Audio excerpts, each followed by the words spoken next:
What do I mean by that? See, the revolving door means that, I'm gonna be serious, I'm gonna be real with y'all really quickly. The hospital is a business. And if you haven't heard that already, you're gonna hear from me more in the future. The hospital is a business, meaning that they get paid a certain amount of money per patient. Maybe not for homeless or people with no insurance, but they get paid a certain amount of money.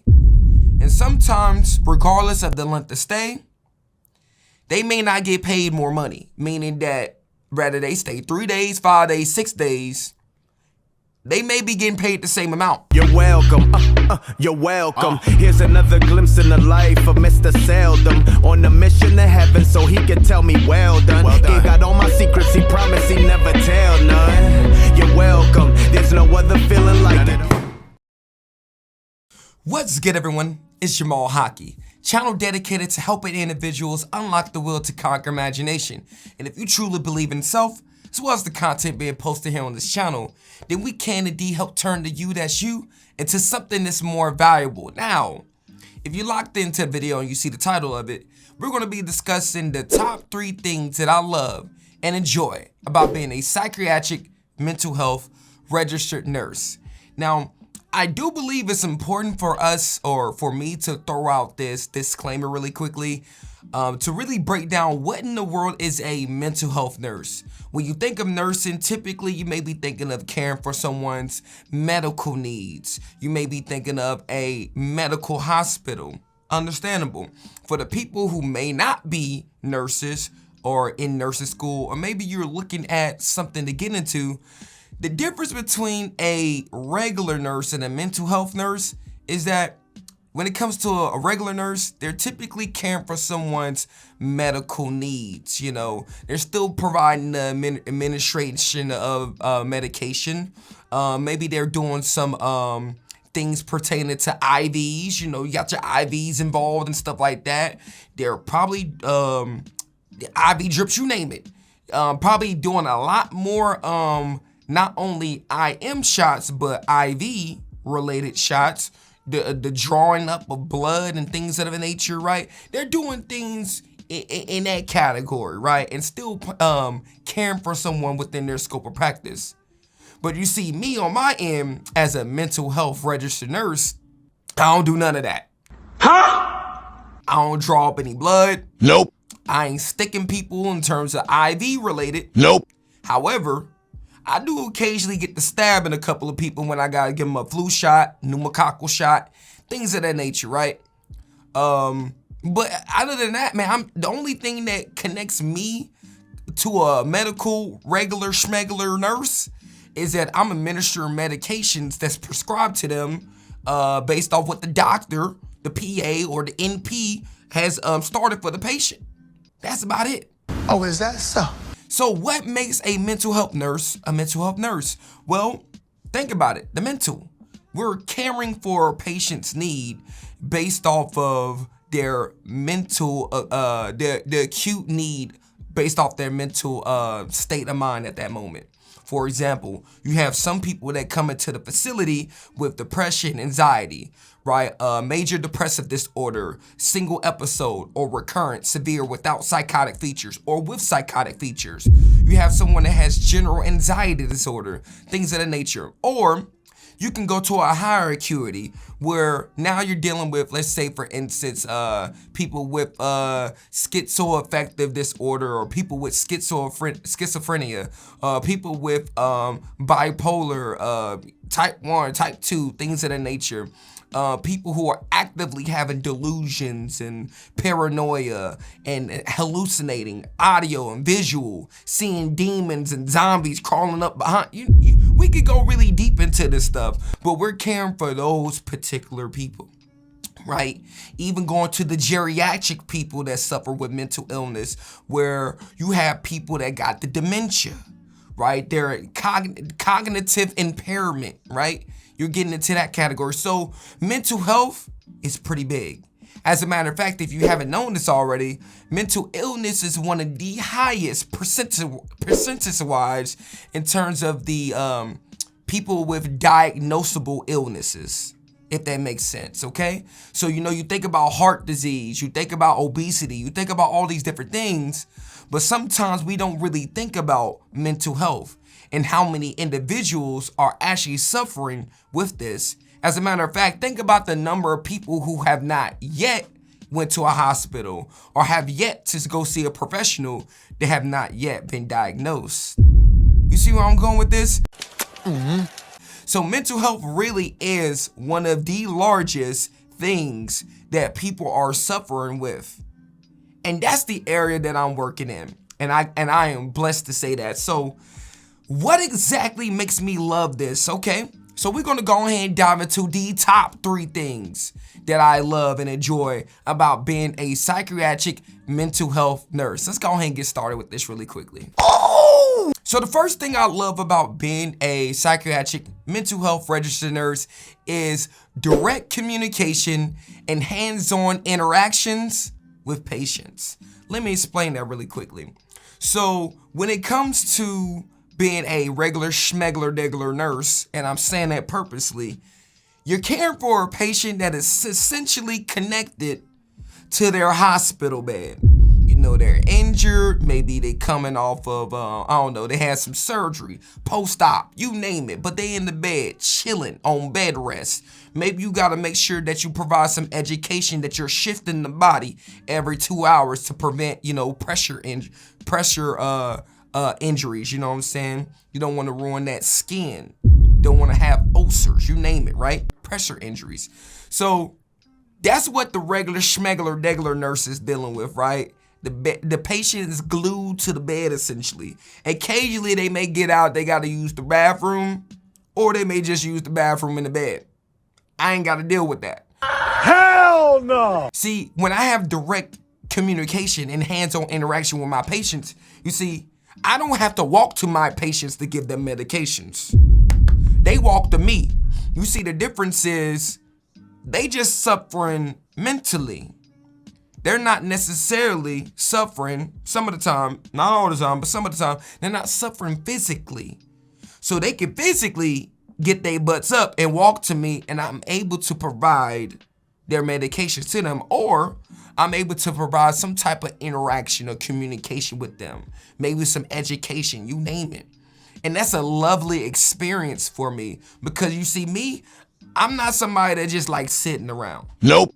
I like going to the patients. I like meeting you where you at. I like going to the day room, communicating. What y'all doing up here? Y'all playing cards? Perfect. I like talking with them. I like providing some healthy, laughable banter with the patients. That's going to help bring some positivity and uplift them. See, these are the beautiful things that I get to do when I'm able to provide direct communication and interaction with the patients. Other things that I'm able to do. See, I'm able to get more involved within the patient's care. I'm able to talk to them, communicate with them, get even more information based off of what may have led them to get there. I get to do all of these things versus, let's say in a hospital bed. When you in bed, what do you want to do when you in bed? You want to sleep. You want to lay down. Does that happen within the mental health field? Yes, it does. If the person wants to be isolative to their room, they can do that. But for the folks that don't do that, see, I get to have fun with those people. I get to learn from those people, and those people get to learn from me. Another thing that I want to add when it comes to the direct communication and interaction with patients is you get the ability to see this before and after when you're dealing with these patients. For example, when the patient first comes in, they may be still actively suicidal. They may still, let's say for instance, be actively having delusions or paranoia. They may be off their medications for 2 or 3 months, okay? The amazing thing is, it's fine that they're acting the way that they're acting. What I mean by that is, don't be offended, right? When you're a nurse, you have to still stay within your role. You have to do your job, right? The job ain't always supposed to be sugar, honey, and roses, okay? You're going to have people cussing you out. You're going to have people saying this, that, and the third. Now, I'm going to be honest with you. I don't really get that. I don't really get people cussing me out because I'm 100 and thorough with the patients, okay? Perfect. And they can sense that, and so they 100 and thorough with me, okay? But I say that to say this. There's a reward at the end of the tunnel, because someone may be stonewalling you. Someone may be expressionless, right? Their affect and mood may not be congruent, meaning that you can be communicating with them, talking with them, and they can be flat as it can be guarded.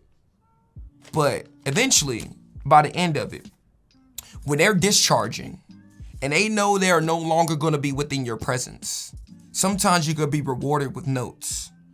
Now, this is something that is not something to aim for, I will admit.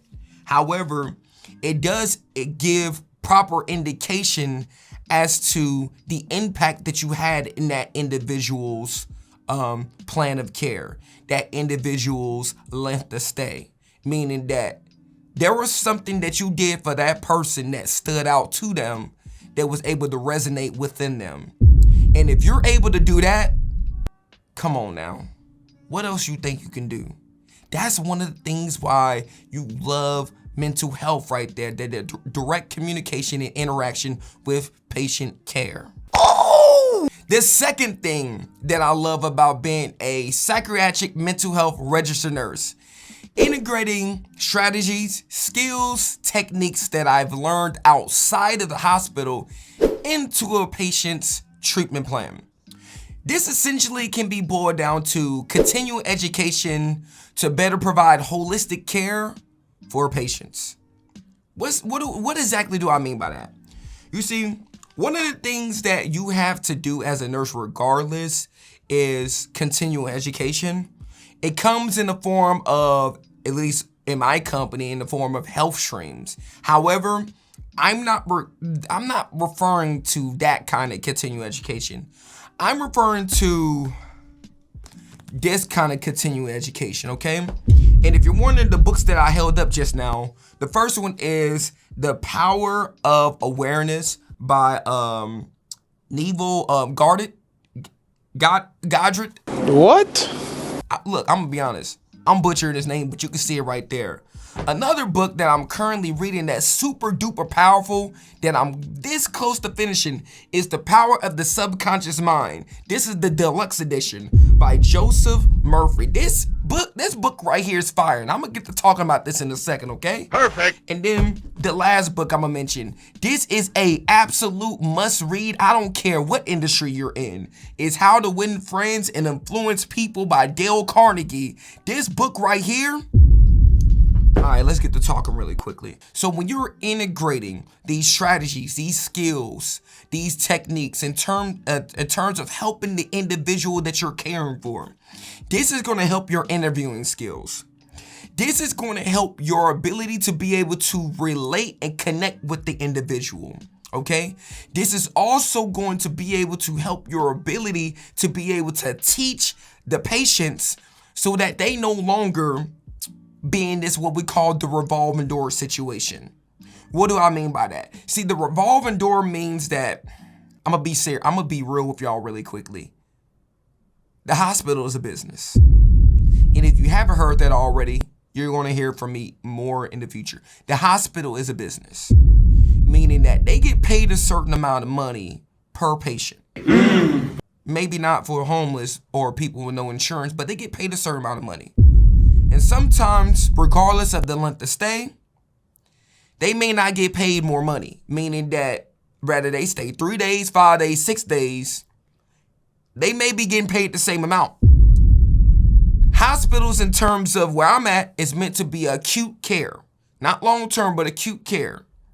So we go patch you up, do what we need to do to get you out the door. But just like in the medical hospital, they do the same thing.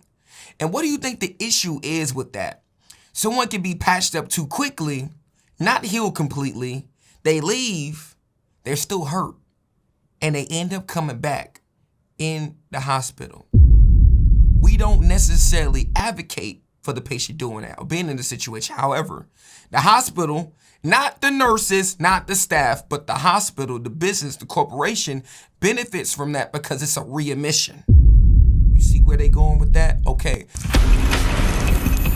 Now, am I saying they doing that on purpose? No. that's not my business. But what I am saying is, if we have the capabilities, especially working in the mental health field, to be able to help this individual, provide them with enough tools, give them enough teaching to say, hey, stop using that hammer the way that you're using. Also, you can use a screwdriver as well. You can use a Phillips head. You can use there's different tools that you can use in the toolbox. We're providing them with the instructions on how to do that to take them on their merry way, so they can be able to integrate that information that we're teaching them into society to make them a more prosperous, more positive, and better individual when they're trying to function and succeed out there in the world. Does that make sense? Perfect. So if I'm using that information that I'm learning in those books, let's say the power of the subconscious mind. Why is that important? Because majority of the things that you do, your habits, your tendencies, your behavior, that all comes from your subconscious mind. And when I'm teaching people how to tap into that, I'm sitting there and instilling more energy, more positivity into people. I'm allowing the person to believe that they're more powerful than what they actually are. I'm providing more tools to that person. And so these are things that I am learning myself, so I could be able to instill that information into the people that is willing to listen to me. And that's the beauty in terms of integrating that information that you learn outside of the hospital into your into the patient's treatment plan. Now, granted, you want to do things within your scope of practice. Teaching as a registered nurse is within the scope of practice of a nurse. So these are things that you could do, right? And there's even more that I can even talk about in terms of this category. Again, how to win friends and influence people. See, I've learned to utilize these basic principles from that book, right?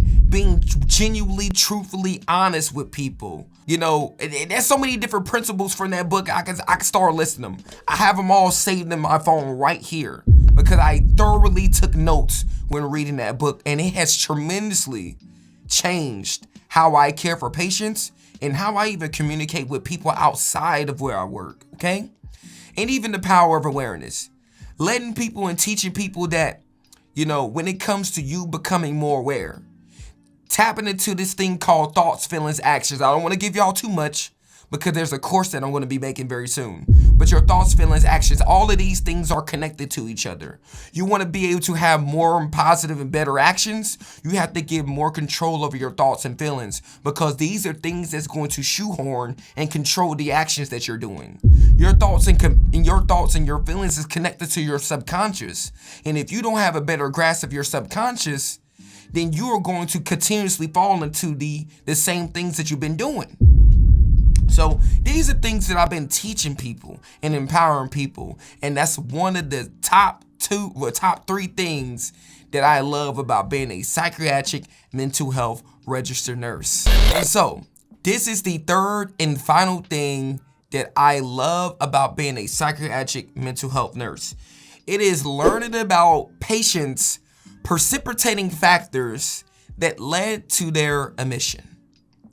What exactly do I mean by that? Okay, so let's use a medical hospital really quickly. Someone get hurt, someone gets injured, they go to the ER, from the ER, they go up to the Med-Surg unit or whatever. There's different types of Med-Surg, right? That's like one of like the typical flow of why someone may be admitted. Another thing, something traumatic happened, a gunshot wound, you name it. You name it! Someone broke their leg. Another thing, someone is type 1 diabetic and they going to DKA, right? Because for some strange reason, they wasn't taking their insulin, sugar got high as hell, you name it, right? And I can start listing out a whole bunch of things from electrolyte imbalances to maybe something happened where there was a TBI, traumatic brain injury, car accident, you name it.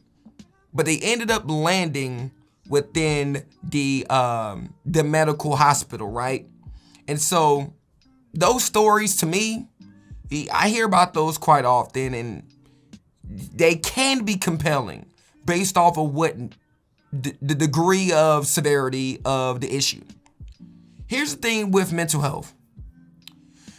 we hear about these diagnoses. We hear about bipolar. Let's get into the personalities too. We hear about borderline personality disorder. We hear about schizoaffective personality, schizoid, right? We hear about these things. Well, maybe not schizoid. We hear about these things, but we don't necessarily think about the precipitating factors that led to them. Let me break this down really quickly. I ask this when I teach my group to people.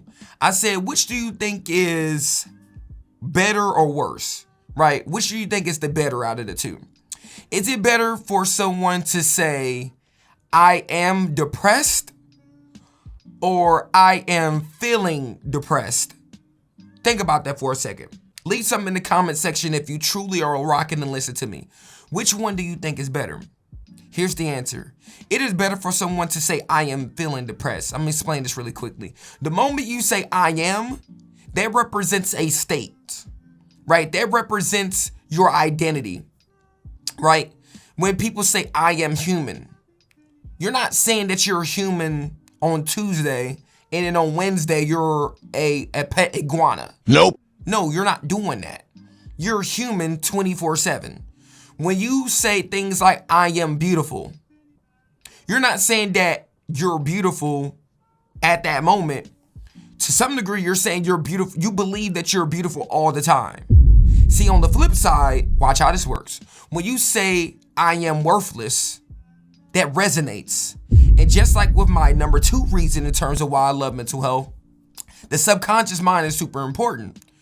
When you start to feed that information to your subconscious mind, your subconscious doesn't know the difference between a joke and reality. Meaning that the moment you start feeding your mind that information, you're going to go deeper and deeper down that tunnel. So it is better to say to yourself that I am feeling depressed, because the feelings can change. Your feelings is wavery, and you can harness and get control of your feelings and have a better sense of your feelings. But it's kind of hard to have a better sense of your current identity if you have yet to get a hold of your thoughts, feelings, and actions. Does that make sense? Oh! When I am able to understand the precipitating factors, which is your stressors, you may be depressed, but why are you depressed? Oh, I get it. It's because that when you were a child, you experienced some traumatic events that you have yet to deal with, and they have followed you up into your adulthood, and they're still troubling you. Interesting. Or, oh, I get why. Because you recently just experienced a breakup, and in your eyes, you had one-itis, thinking that that person was the one and the only one. They broke your heart. Now you have trust issues. Now you feel like life is worthless because you looked at that person as a beacon of life. You see that? You see, it's very easy for someone to see, oh yeah, they're in this facility because they're depressed. They're in this facility because they're suicidal. What is the precipitating factors that led to this suicidal ideation? Because if we're able to fix that, they will no longer be suicidal. Does that make sense? It's the same thing within the medical facility. I can treat the pain by giving you some Motrin, by giving you fentanyl, by giving you morphine. But what if I treated the issue that is causing the pain? Then you wouldn't need this Motrin long term. You wouldn't need this fentanyl, morphine. You wouldn't need oxy. You wouldn't need any of these things for your pain. We would just treat the issue that's causing the pain. It's the same thing in mental health, right? When I have a better understanding, a better picture, a better image of the individual that I'm taking care of, by knowing those precipitating factors, then that's when I'm able to step in and able to provide better teaching to that person, right? Everyone goes through that on the treatment team, from the social worker to the psychiatrist, right? To the nurses as well. When we have a better understanding of they may not provide all the information within their initial interview when we're talking to them. But when they start to trust you, which goes to the relationship, which goes to how to win friends and influence people, when they start to trust you and their relationship starts to build, the nurse to patient relationship, that's when they're able to be a little bit more comfortable with you. That's when they start providing that information. Perfect. Sure, you can look at the health history and get that picture, but it's better to hear from them yourself. Does that make sense?